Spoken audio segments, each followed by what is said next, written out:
In this video series, I will provide perspective, historical fact, and critical analyses of the current political landscape that gave cause for the resurgence of the American government, as we are taking the needed steps to restore our lawful government here in America.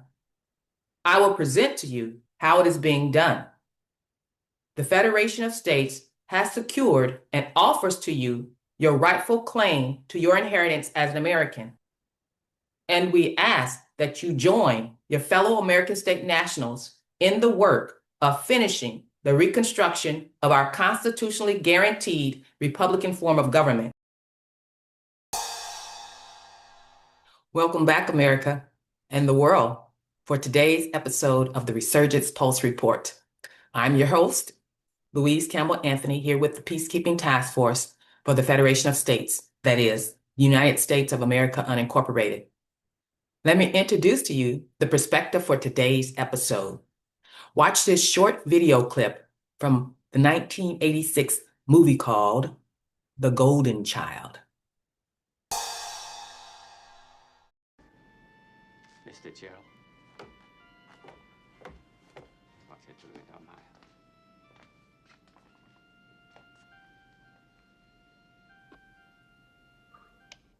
You may speak with her. She can hear you. Tell me about the golden child. Every 1,000 generations, a perfect child is born. A golden child. He has come to rescue us. Rescue us from what? From ourselves. Ah. He is the bringer of compassion. If he dies, compassion will die with him. So if something happens to the kid, the whole world goes to hell? The world will become hell. Ah. Not far from that now. Listen, who would want to take the kid anyway? Those who want evil rather than good. Can you be a little bit more specific? We do not know who took him. Well, could you tell me why the people that took him are trying to make him eat blood? Nothing in this world will hurt him. But if he were to pollute himself with anything impure, he would become vulnerable. Okay. So if he eats the blood, they can kill him. Yes. Oh. Do you have any other questions? There was a special child born on October 8th, 1941, a golden child, if you will, although he would never describe himself in that way. The destiny that was his was over a century in the making. He didn't know what his destiny was when he was a child. He didn't even really know what his real heritage was until it was revealed to him very late in his life, in his 60s, by his mother on her deathbed. It was not even told to him initially, but to his beloved wife.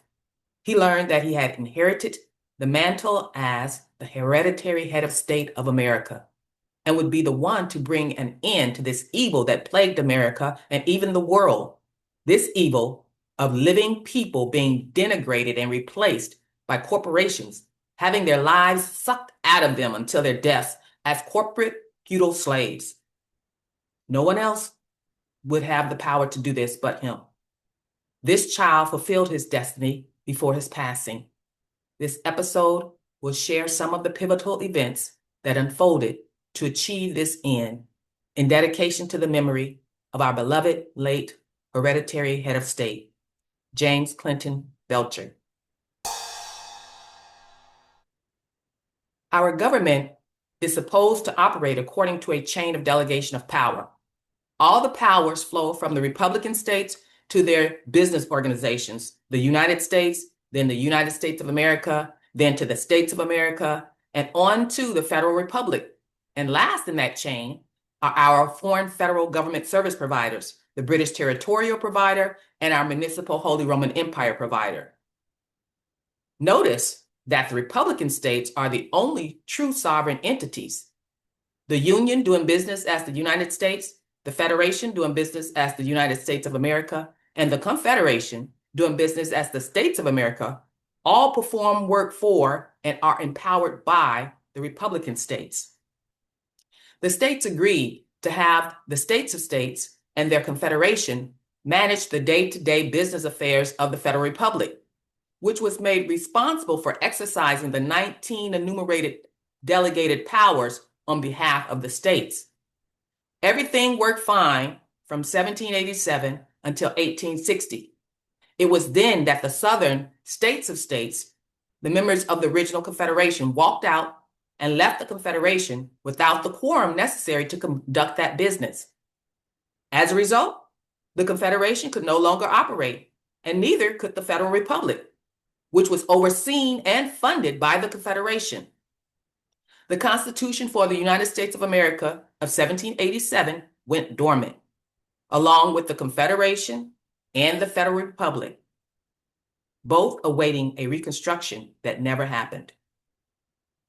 Meantime, what happened to the United States and its Federation of States doing business as the United States of America? Neither one was ever involved in the so-called American Civil War, which was fought entirely by the ex-members of the original and broken Confederation and the foreign British and Papal federal subcontractors. Well, this is how the history unfolds. During the so-called American Civil War, the Brits invaded our capital, Philadelphia, Pennsylvania, murdered our people, and caused other Americans to flee for their lives all the way to California. This is how and when we lost America to the first evil British invasion. The delegates representing our state assemblies and working for our Federation of States, doing business as the United States of America, were targeted in the wake of this so-called Civil War. They were beaten, murdered, burned out, blackballed, falsely accused of crimes, and many were forced to flee to the far reaches of the Northwest Territories, or entirely offshore, by roving gangs of former Union soldiers. In one massacre alone, 68 American leaders and staff members of the Federation of States were murdered, and the murder was covered up as a train wreck in a similar way as the Titanic cover-up story. During the Theodore Roosevelt administration, the Scottish interloper doing business as the United States of America Incorporated was founded in 1868. It was preparing to go bankrupt. James's great-uncle, Clinton Belcher, rode to Washington, D.C. to take possession of the Great Seals, the Great Seal of the United States of America and the Great Seal of the United States. On his way home, as he crossed over into Maryland, he was viciously attacked by men awaiting to ambush him. In the resulting fight, he killed 6 of his attackers. His own horse was also killed. He grabbed one of the dead man's horses and rode off into the night, making for the western frontier to save his life. They stole the Great Seals, and they lied about the whole circumstance and branded Clinton Belcher as a horse thief, neatly omitting their own grand theft under deadly force, their intent to murder, their killing of his horse, and all the rest of it. He spent the rest of his life on the lam, always looking over his shoulder and always moving from place to place to place.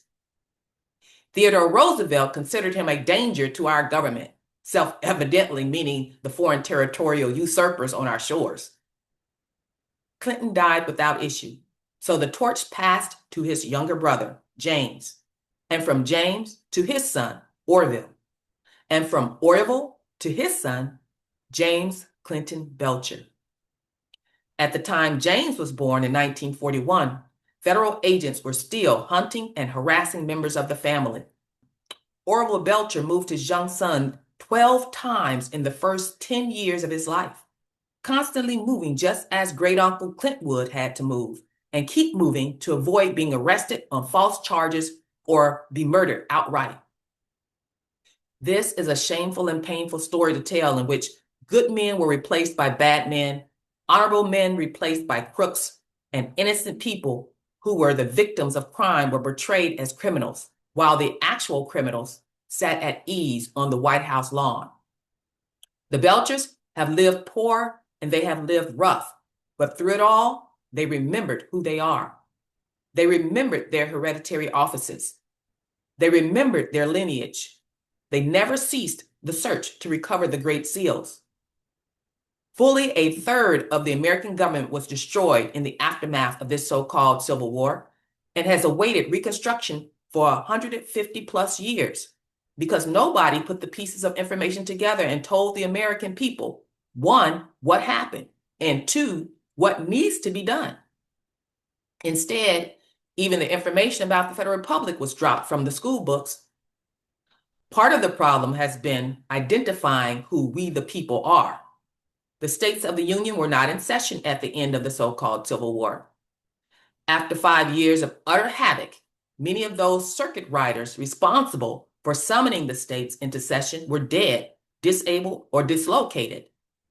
Everyone was confused. And to add to the confusion, certain members of the victorious Union Army set out to destroy what remained of the Federation of States. With both the American Federation and the Confederation gone, there would be no American government operating in international jurisdiction. The Brits and the Pope and the Lord Mayor could waltz right on in here quietly and do whatever they pleased with the vast resources and manpower of this country. So the blatant truth is, they stole the Great Seals and they attacked, murdered, and caused the survivors of the Federation and the Federal Republic both to flee westward into the Indian territories. And then they simply lied about the whole circumstance to the rest of the world. According to the perpetrators, the American government just vanished into thin air. It was presumed to be in abeyance, presumed to be in interregnum. Let's go back to the end of the American Revolutionary War to a young colonel in the Continental Army named William Belcher, an heir of William the Conqueror.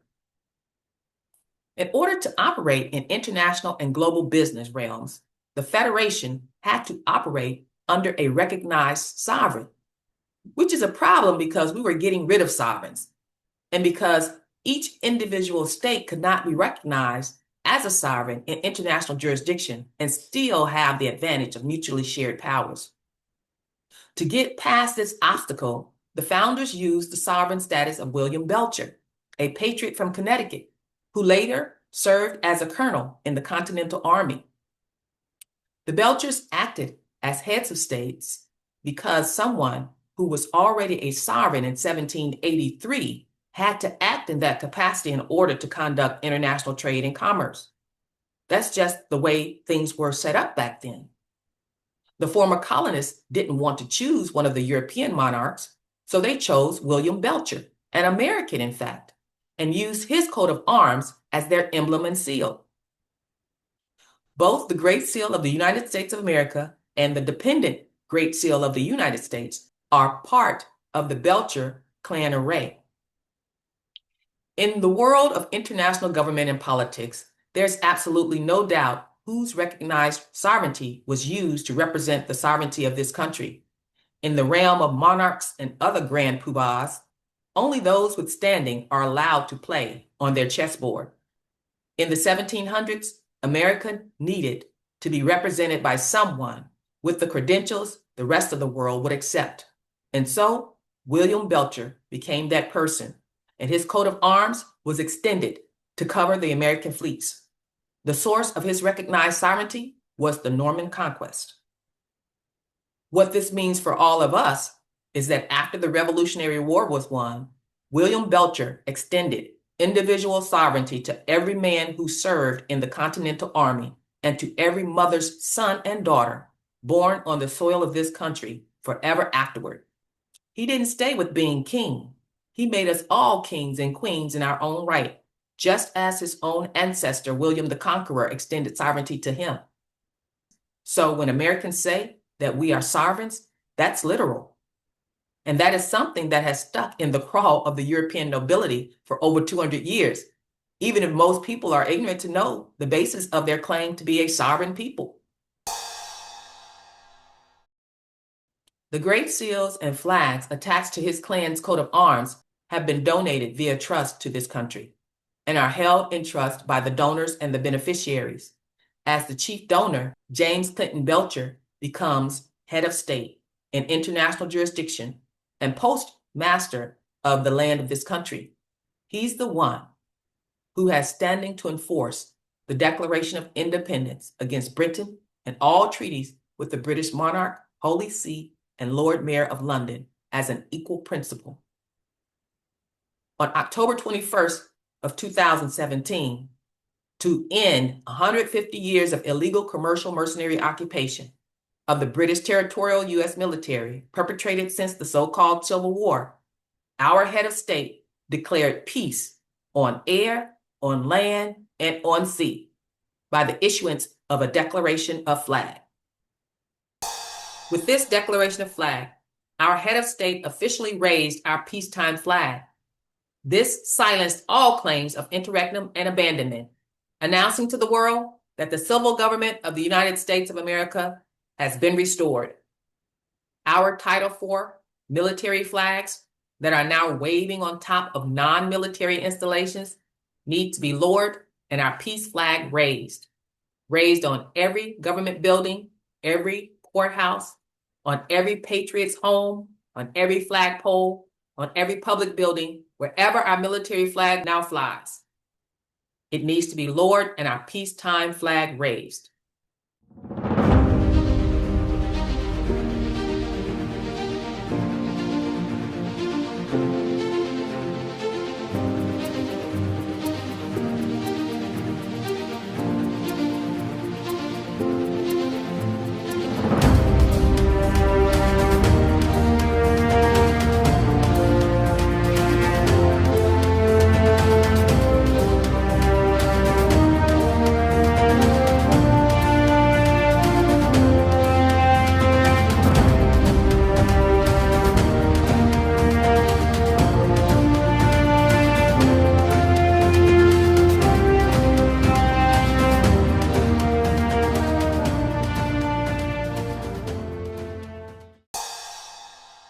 There is one legitimate government left standing in the international jurisdiction of air, land, and sea. One and only one that actually does represent the people of this country. The name of that government organization is the, with the capital T, United States of America, formed on September 9th, 1776. The United States of America operates and sails its vessels in international jurisdiction under the auspices of the Norman kings of England and France, and in particular, under the great seals of William Belcher, one of the Bells kings of Gaul, as well as being a sovereign in its own right in England, by lawful heritage established and settled in 1087 AD. Let's take a look at those flags and seals. Here we have an image of William Belcher's, Belcher being the British transliteration of Belcher, his coat of arms, centered at the top. It has vertical red and gold pales with a broad horizontal blue and white chief. To the left, you can see the resemblance adopted in the Great Seal of the United States of America Unincorporated. If you notice, the Great Seal without circles indicates sovereign power. That refers to the actual American government. And the Great Seal on the right, enclosed with a solid circle, indicates operating under delegated power. That refers to our federal United States government services providers that we hired. It was ultimately decided that the federal United States had to conform to the source of its delegated power, the United States of America. So both Great Seals are identical, except that the one is enclosed by a circle and the other is not, having the olive branch in the left claw for peace and the arrows in the right claw for war. Thus, we have a peacetime flag and a wartime flag, as you can see here at the bottom. The flags here below carry the same semblance of colors, with the peacetime flag, which we call open gate, displaying the original vertical position, and our Title IV wartime flag here on the right inverts to the horizontal positioning. Old Glory. Both the seals and flags belong to us, the American government.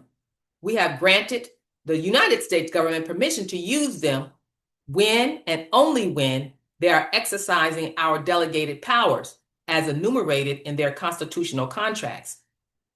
Unfortunately for us, they can't read very well.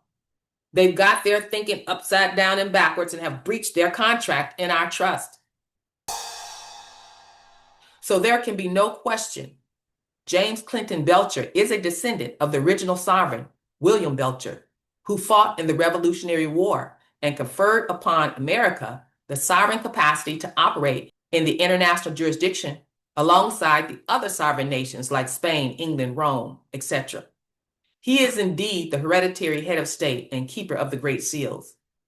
The Belchers have been sovereigns in their own right in France since 480 AD, and in England since 1087 AD, and in America since 1777 AD. That is what is meant by continuity of the evidence. A claim by right established by inheritance or conquest or election maintained over time in continuity. In this case, continuity in office as sovereigns in their own right. A claim of a sovereign person made in behalf of a sovereign people having continuity of office predating all of the nonsense of this so-called American Civil War, and a sovereignty even predating the establishment of the Pope's Unum Sanctum Trust by 800 years. It trumps all claims that can be made by any organization claiming to have priority claims on America or own our government.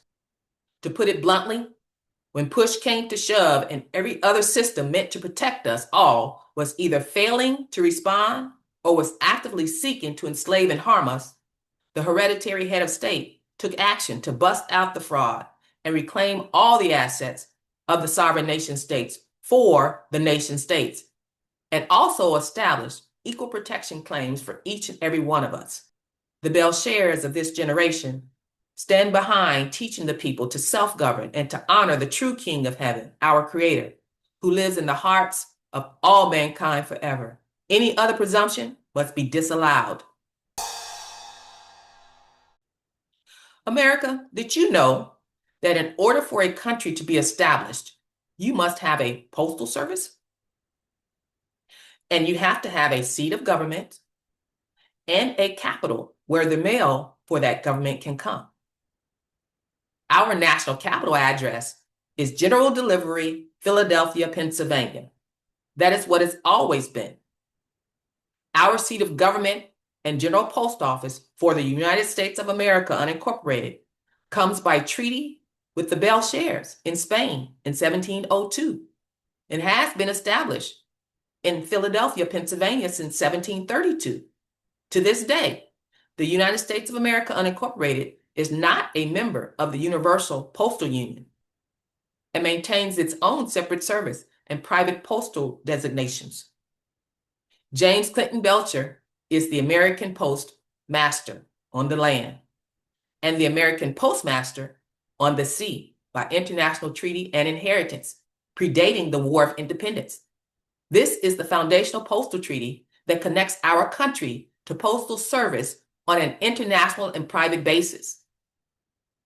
By contrast, the United States Post Office was established by Benjamin Franklin in 1778 and also located in Philadelphia, Pennsylvania, but to serve the United States bureaucracy and the citizenry of the United States, including the Native American tribes subscribing to Roman civil law and municipal citizenship.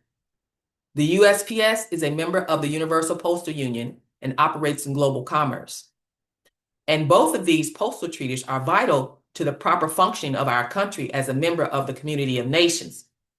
So both must be honored and regulated according to our published treaties and constitutional agreements. A lot of people don't realize that we've always had two capitals, thus two seats of government in this country. We have our national capital at Philadelphia for our American government, and we have the federal capital at Washington, D.C.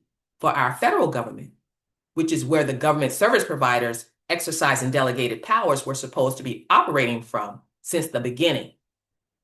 So it makes perfect sense once you know that and can see that. They tried to make us go dormant and did almost succeed in closing our post office, which would have been fatal for our country.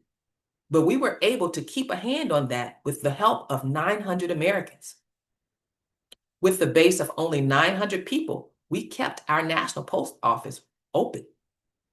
We thank God for James McBride and Pope Benedict XVI and various postmasters around the world who gathered together and said, yeah, that's their national capital. And there's still 900 of them there. So that's how we managed to save our national post office and seat of government. The Belcher family has had to have a presence in the Philadelphia area for the post office, and they have for nearly 300 years. Because the average American has not been taught these fundamental facts about government, we have so many committed, hardworking patriots following after red herrings. They don't know that we don't have constitutional rights. We have constitutional guarantees. They don't know that our government is not under any constitution. That's the United States government under a constitution with us. Our government is under the Declaration of Independence. Now that I've covered the hidden history about our country actually being headed by a head of state and not a president. Oh, did you connect those dots yet in your mind when I was explaining that? Yes, the leaders of countries are heads of state. Leaders of corporations are presidents and CEOs. Let me just let that sit there and sink in your mind for a moment, and I'll move on. Now I'm going to challenge the miseducation we all have been taught about the name of our country. Where did it come from? Let's watch this short video for us all to review what our learned history professors have taught us on this topic.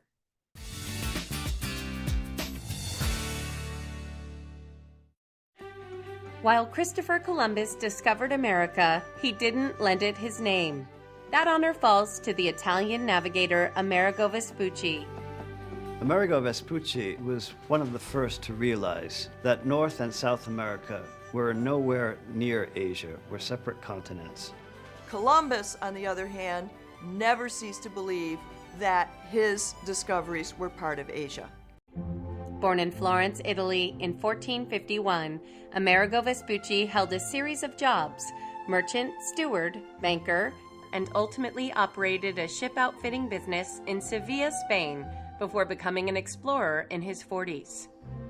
He apparently met Columbus and through conversation with him sparked his interest in going to the Indies, which is what the Spaniards called the Americas.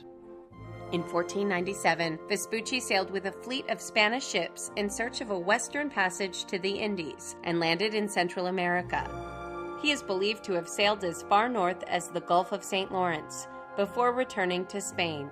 On May 16, 1499, Vespucci sailed from Cadiz to the New World and explored along the coast of Brazil, and in the course of that voyage discovered the Amazon River.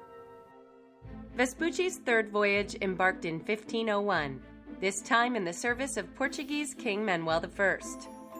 Passing through the Cape Verde Islands, Vespucci explored the coasts of Brazil and Argentina, where he discovered present-day Rio de Janeiro and studied the Native Americans. When Amerigo Vespucci returned from his third voyage, he asserted that the lands that he had explored were not, as Columbus had insisted, part of Asia, but were instead part of the New World. Vespucci called it a new fourth part of the world, alongside Africa, Asia, and Europe. Records are mixed as to whether Vespucci sailed on 1 or 3 additional expeditions to the New World. What is known is that he returned to live in Spain, and in 1508 was awarded the prestigious office of Pilot Major. On February 22, 1512, Amerigo Vespucci died of malaria in Sevilla, Spain. The New World received the name America, a feminized version of Amerigo Vespucci, because Vespucci was a good propagandist. Amerigo's writings about the New World were much more known than anything Columbus had written. The German cartographer Martin Waldseemüller produced a world map in 1517. On this world map, he claimed that Amerigo Vespucci had actually been the first person to make landfall on what we now know as America or South America. It's been named America ever since. So Amerigo Vespucci, an Italian mapmaker, conferred his name upon our country. Our learned professors peddle this as history, but we beg to differ. Let me recount for you some real history. The genesis of America as a modern nation lies in the far distant past when the hardy seafaring people of the Normandy coast, known as Armoricans, a tribal nation with the Kingdom of Gaul, began trading with the natives of what is now known as Nova Scotia and with the northeastern United States for furs. The Armoricans are extremely intrepid navigators, sailors, and traders, and from their home bases in Normandy and Brittany, they ventured westward, ever westward. This trade was established and recorded in Roman times and continued unabated for at least 600 years. Most recently evidenced by the French and Indian fur trade we still read about in our history books. It is from the Armoricans that America inherits its name. And so far as European colonization and government goes, it is with the government of Gaul that it all begins.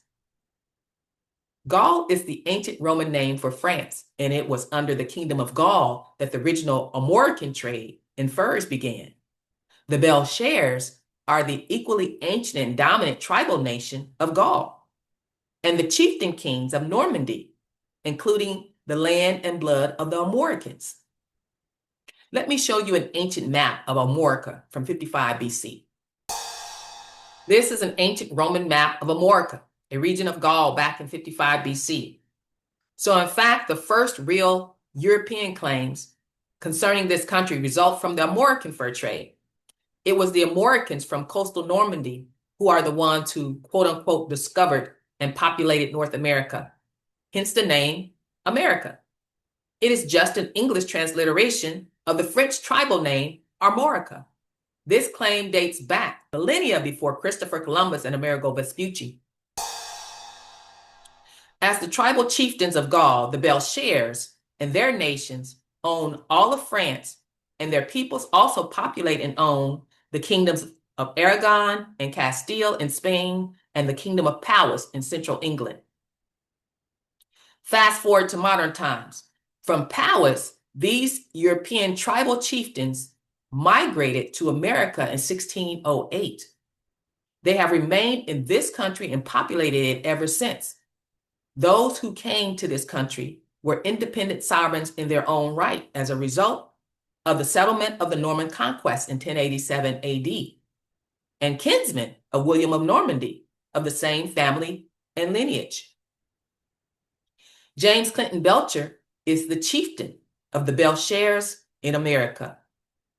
His ancestral name in France is Guillerot de Armentrout du Lac, and the honorable history of his house of Bellegarde in northern France is well known. Thus, by both name and shield, and by history of service of his ancestor William Belcher of Connecticut in the Continental Army and afterward, the history of America on land and sea is inextricably connected to France as well as Spain and England.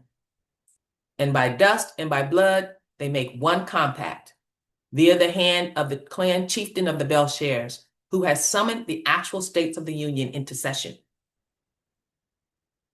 All of the jurisdictions of the law, national, international, and global, all the local forms of law engaged in by our country and our countrymen come together in one compact. Article 6, Section 2 of all three federal constitutions fully admits that treaty is the highest form of law among nations, and that all treaties are honored, including those concluded prior to the settlement of the War of Independence. The new American government assumed all treaty debts, obligations, and contracts. This allows us to be sure that this country functions in all respects in a single unbroken compact, and our knowledge and our presence here guarantees that that compact has never been vacated at any time. Ownership interest in this country is not limited to those principles present in 1776, but includes a far more venerable heritage. The Mayflower Compact, signed November 11th of 1620, forms the first public declaration of law brought forward by the English settlers coming to these shores. But even prior to that, the British lineage Belchers had established their own testament and declaration of law in 1608 when they arrived in Boston, Massachusetts, and began building the Old South Church. Both of these foundations are international treaties established by sovereign principles, inherited under Article 6, Section 2. Both predate the earliest known treaties with North American Indian tribes. They predate the Treaty of Fort Pitt, also known as the Treaty with the Delawares, by over 150 years. This word indigenous, the Federation recognizes, has been used as a tool to promote divisiveness and cultural elitism. So allow me to bring your attention to one specific blood treaty, a blood treaty between the Iroquois nations and the Armorican people of Normandy in France. To this day, it is hard to find any member of any Iroquois League tribal nation who doesn't test positive for French ancestry. The Armoricans, who still live in the southwestern part of the Normandy Peninsula, are the ones who gave their name to the new continents of Americas. Their blood treaties and trading relationships are memorialized in stories and legends, in petroglyphs, some going back to Egypt, and DNA. Scandinavians allied with the Armoricans, both are seafaring nations, arrived in North America and began colonizing. When? Around 10,000 BC, and became known as the Mound people. White-skinned, blue-eyed, and red or blonde-haired. These immigrants built large colonies of thousands of people. Their blood treaties account for the blue-eyed, blonde-haired individuals who appeared among the black-haired, dark-eyed tribal populations who greeted the first, quote-unquote, European explorers. To this day, full-blood American Indians from tribes all along the eastern seaboard and far inland have traces of Scandinavian and German DNA, which people assume is of relatively recent origin, maybe back to the Viking days, but no, the records are clear.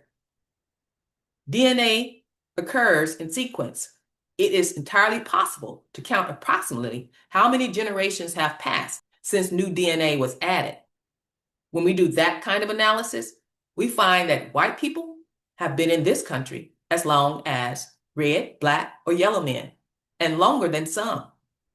So before we begin identifying some people as indigenous, quote unquote, based on skin color, eye shape, and language affiliations, and others as non-indigenous, it behooves us all to look at the DNA evidence, which shows that there is only one family of mankind and one common mother from which we all inherit our mitochondria, and no reason to assume that any one race or religion or people are indigenous to any one region.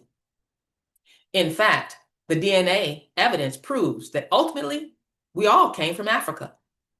So a strong and rational argument can be made that anyone living outside of Africa is non-indigenous to whatever land you are on. And it has nothing to do with your skin color or where your great-great-great-grandparents were born. We are bringing this forward to stop people from being played like a fool and giving them ammunition to start another round of the same old game of divide and conquer and setting up the same old system of landlords, overseers, and slaves. They do this by arbitrarily choosing new shills to act as landlords.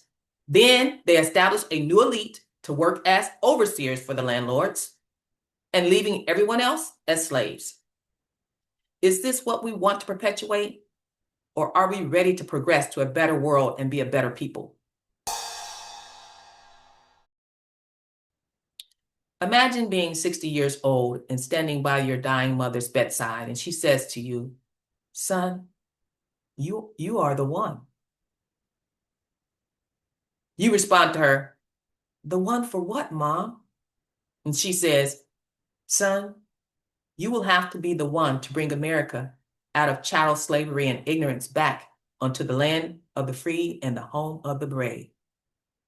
And you respond to her, Mom, what do you mean by back onto the land? Well, son, I know that what I'm about to tell you will be hard for you to take in, and you will have a lot of questions. But let me explain why we had to keep moving you from place to place and keep you alive and safe in anticipation that this day would come. You see, son, you are the hereditary head of state of our great country. You are the only one left with the provenance to bring the original states of the Union back into session after almost 150 years of being in an interregnum. America stands at the door of being left in its chains of slavery permanently and irreversibly if you don't step into your office now. And son, there's more. The wife we chose for you, Anna Maria Wilhelmina Hannah Sophia Reisinger von Reichenstein von Lotto-Vorbeck, she is the heir to the St. Germain Family World Trust, one of the wealthiest donor family estates in the world that was willed to our states of the Union to fund all of government and relieve all the people of poverty and ignorance forever. Her heritage also comes from our ancient race of the Coriosolites of Armorica, our homeland. We knew that you would need her provenance to be able to accomplish this grave feat of breaking the financial chains of slavery that has kept America bound for over a century. Sit down, son. It's time that you knew your hidden family history. That sounds like a good storyline for a great movie, doesn't it? Well, it's not just a storyline. It's based in fact. Although some of my details are not accurate, the indication that some divine providence was involved is. This woman, Anna Maria, is the heir of the St. Germain Family World Trust that was donated to run governments of the world. She did marry this man, James Clinton Belcher, who was born the son of William de Gilroy, right wise king, king of Powers, king of England, king of Normandy, king of Gaul. He is the hereditary head of state for the United States of America. This match was made by destiny. How did he become the one? Our founding fathers deliberately placed the authority to summon the states of the Union into session into the hands of three separate entities as a fail-safe plan. Those three entities occupied each of the three jurisdictions where the international governing powers of any and all nations exist: the land, the sea, and the air jurisdictions. The first summoning authority is the states of the Union themselves, who occupy the land jurisdiction. A quorum of 9 member states can call the states back into session. However, after 150 years, Texas was the only organic state standing, so this option was not possible. The second summoning authority is the, with the capital T, President of the United States of America, which occupies the sea jurisdiction. America has not had an actual American president since Charles Wilson in 1872, due to the so-called American Civil War takeover perpetrated by Abraham Lincoln and the Union Army mercenaries, which placed America under a perpetual military occupation. So again, this option was not possible. The last summoning authority left standing and viable was the office of the hereditary head of state, who occupies the air jurisdiction.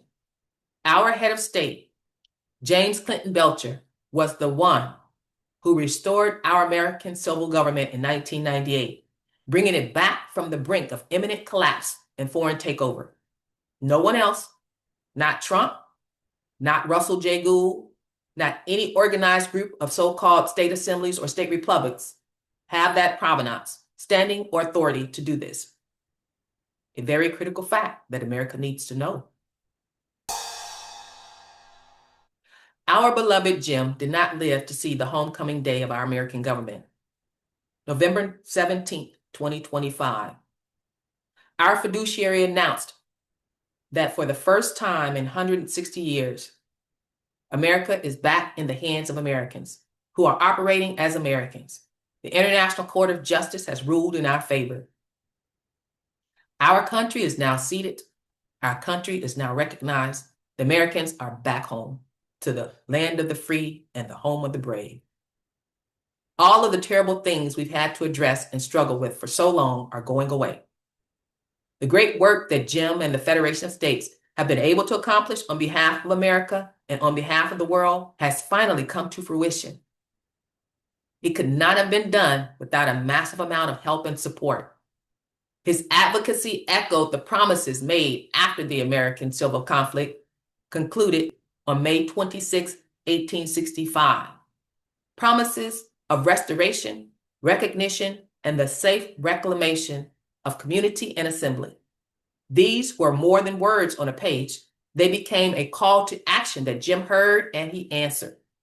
Jim's desire as an advocate for peace did not end with those promises. It began there.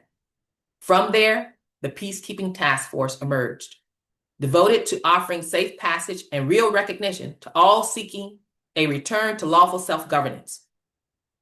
This opportunity was not reserved for those within the states of America alone, but it extends to all assemblies and peoples across the earth, anywhere land and soil jurisdictions are honored. Today, the Peacekeeping Task Force stands steadfast, emboldened by Jim's memory and bound to his mission of securing safe passage and real recognition to all nations of the world. Let us continue with renewed resolve to offer what is owed to the people, not only as a tribute to Jim, but as an affirmation of the undying spirit he shared with all of us.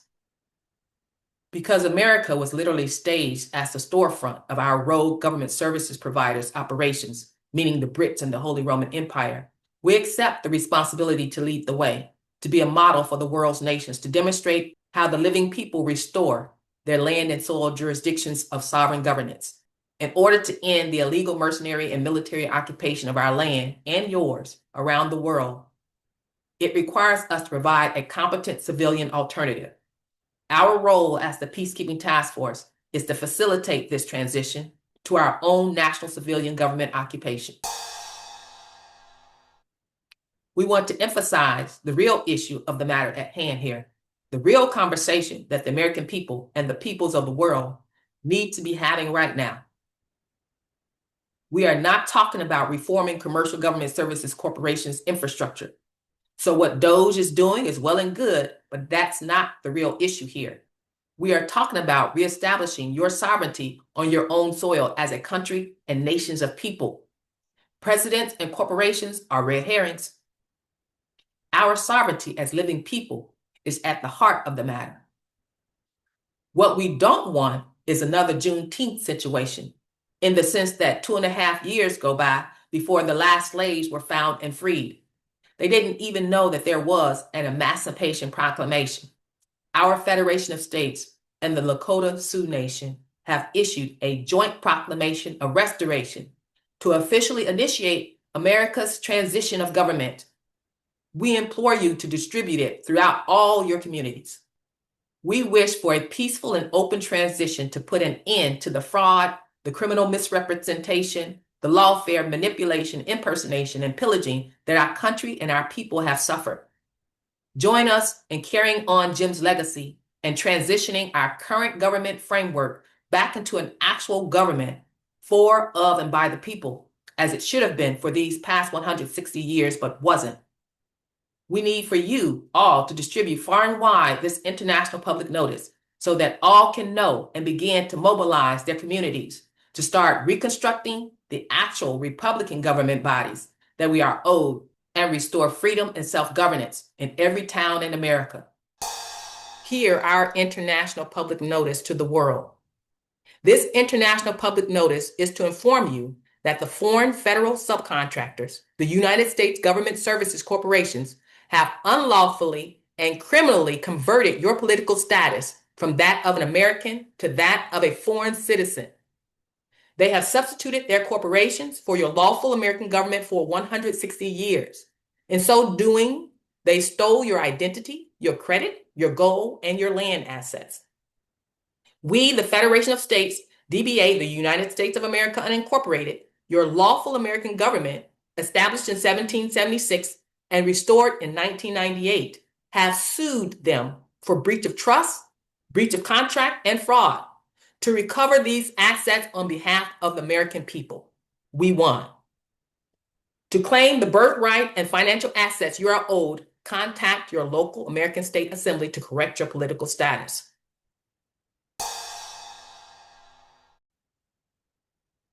In this episode, I know I have upended some storylines that we thought was history, but turns out it's not. It's more miseducation. I wanted to bring into America's awareness the untold heritage that we have as a country, in hopes that we can start cutting the puppet master strings that's making us do dishonorable things to each other based on propaganda, not truth at all, as the video on Amerigo Vespucci admits. The Peacekeeping Task Force is in full throttle, aiming to accomplish our government's transition as quickly as possible. And we have some positions open if you're interested in joining our staff. Visit the link below and contact us. Now go ahead and please leave me your questions and comments in the description below. Are you beginning to wonder what more your history teacher taught you that just was not true? Comb through my research notes and uncover more of the details to this untold story. Then meet me back here for the next episode of the Resurgence Pulse Report.